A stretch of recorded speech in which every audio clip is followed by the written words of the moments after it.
So, what is a vector space?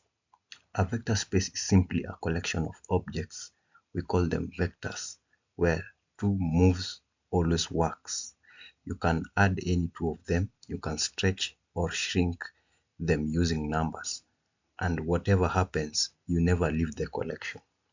So where did the idea come from? In the 1800s, when they were studying geometry and see points, arrows in motions, space and system of equations, they realized that problems behave the same way even when the objects weren't physical.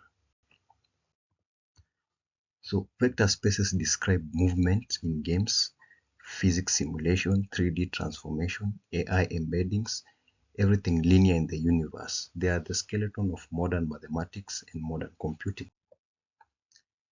Think of a vector space like a club. If you're inside the club, you follow two rules.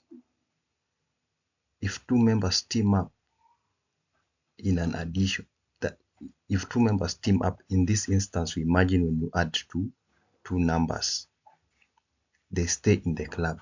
If a member gets stretched or shrunk, in this instance, we imagine it in form of scalar multiplication, they will stay in the club. One break the rule, you are out, and it's not a vector space. So the moment one goes outside the space, it ceases to become a vector space. For example, in 2D, when you add any of the vectors we have on the screen, they'll still return a 2D vector. And when you scale any of them, they'll still return a 2D vector. If it returns anything outside 2D, it's not a vector space. So in our case, we have a perfect vector space.